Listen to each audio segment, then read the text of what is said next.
नमस्कार, आपका मेरे चैनल में स्वागत है। आज मैं आपको गरीब बहन की रक्षाबंधन की कहानी सुनाने जा रही हूँ। अगर आपको ये कहानी पसंद आए तो कमेंट बॉक्स में कमेंट करके ज़रूर बताइए। साथ ही अगर आपने अभी तक मेरे चैनल को सब्सक्राइब नहीं किया तो सब्सक्राइब कर लीजिए और बेल आइकॉन पर क्लिक जरूर कीजिए, जिससे हमारे वीडियो के नोटिफिकेशन आपको मिलते रहें।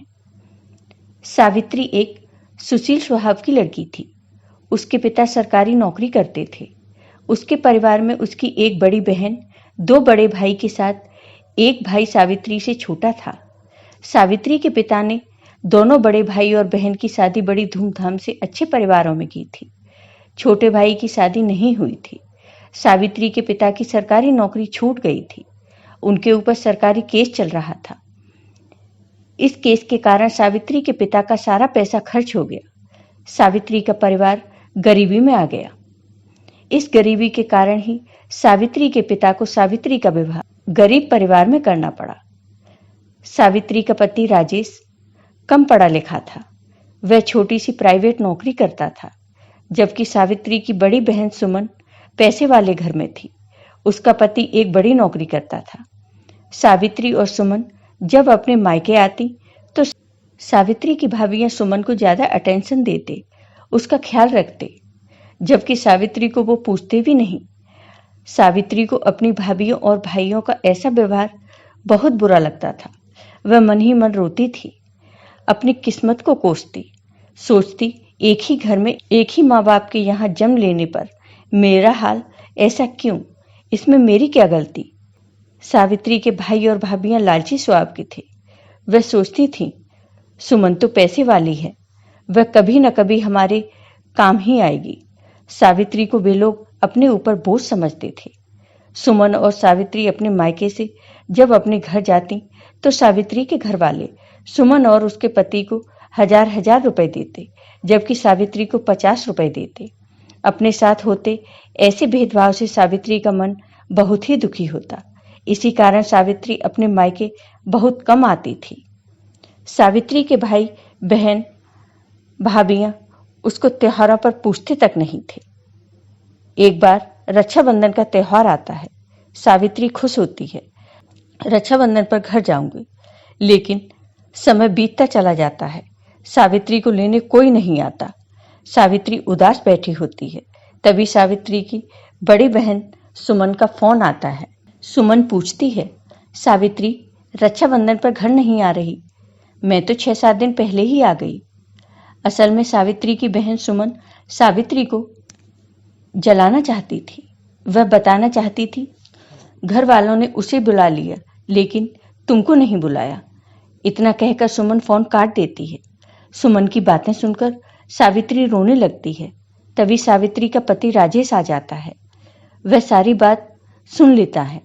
वह सावित्री से कहता है, अच्छा ही हुआ तुमको नहीं बुलाया, अगर तुम वहां जाती तो तुमको वहां बुरा ही लगता।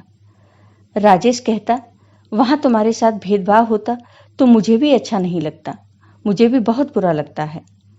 फिर शाम को सावित्री की माँ का फोन आता है। सावित्री की माँ कहती है, तुम्हारे भाइयों को काम लग गया, इसलिए वे तुम्हें लेने नहीं आ पाए, तुम कल आ जाना। इतना कहकर माँ फोन काट देती है। सावित्री सारी बात अपने पति राजेश को बताती है। राजेश कहता है, ठीक है चली जाना, मैं लेने आ जाऊंगा। इसके बाद अगले दिन सावित्री रक्षाबंधन के दिन अपने घर चली जाती है। सावित्री घर जाकर अपने भाई और भाभियों के राखी बांधती है, लेकिन सुमन उनको पहले ही महंगी महंगी राखियां बांध चुकी थी। सावित्री की राखी कम पैसों की थी, देखने में अच्छी भी नहीं थी, तो सावित्री की भाभियां और उसके भाइयों ने उसकी राखियों को घर के पिछवाड़े फेंक दिया। यह देखकर सावित्री का दिल बैठ जाता है। वह सोचती है, हाय मैं आई ही क्यों, मेरे प्यार का मेरे भाइयों को जरा भी मोल नहीं। फिर सुमन का पति उसे लेने आता है और राजेश भी उसे लेने आते हैं। विदाई के समय सावित्री की भाभियां सुमन के पति को 1000 रुपए देती हैं। वहीं वे जानबूझकर सावित्री और उसके पति राजेश को 10-10 रुपए देती हैं। सावित्री की आंखों के सामने उसके पति की वे बेइज्जती कर रही थीं। सावित्री मन ही मन रो रही थी। फिर सावित्री अपने घर जाकर अकेले में बहुत रोती है।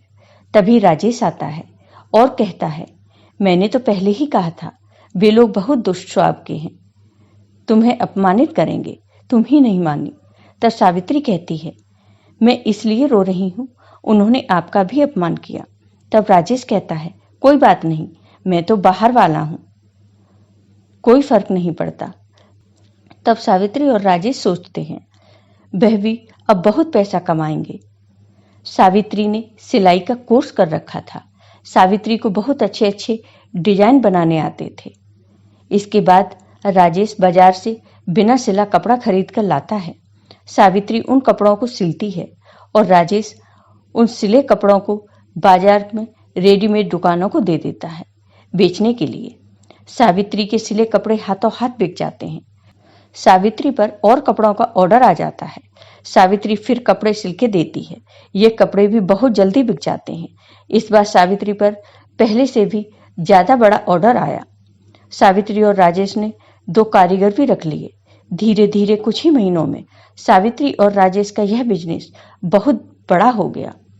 उसके पास कई सारे कारीगर और कई शहरों के ऑर्डर थे। उनके पास पैसे आने लगे थे।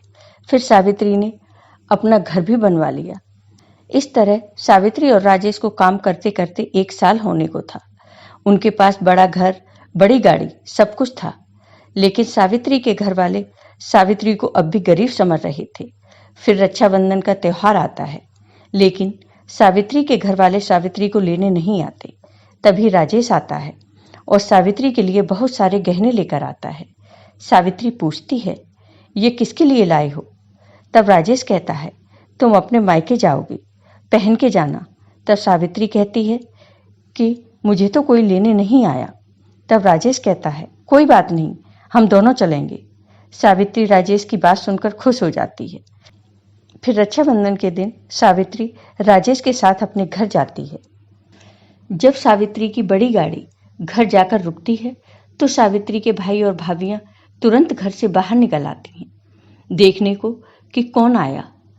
जब वे सावित्री और राजेश को देखती हैं तो दंग रह जाते हैं। सोचते हैं, इनके पास इतने पैसे कहाँ से आ गए? कोई लॉटरी लग गई क्या? फिर सावित्री अपने सभी घर वालों को महंगे गिफ्ट देती है और अपने भाई और भाभियों को राखी बांधती है। सावित्री के महंगे महंगे गिफ्ट देखकर सुमन मन ही मन जल भुन जाती है। फिर राजेश और सावित्री अपने घर को चल देते हैं, तो सावित्री की भाभियां राजेश को 1000 रुपए देती हैं। तब सावित्री कहती है, रहने दो भाभी, ये सुमन दीदी के पति को दे देना। इतना सुनते ही सबके चेहरे उतर जाते हैं। सुमन देखती रह जाती है। यह कहकर सावित्री राजेश के साथ अपने घर लौट जाती है। सावित्री के साथ किए बर्ताव से उसके सभी घर वाले मन ही मन बहुत लज्जित होते हैं। तो आपको ये कहानी कैसी लगी? कमेंट करके जरूर बताइए। साथ ही मेरे वीडियो को ज़्यादा से ज़्यादा शेयर करिए। धन्यवाद।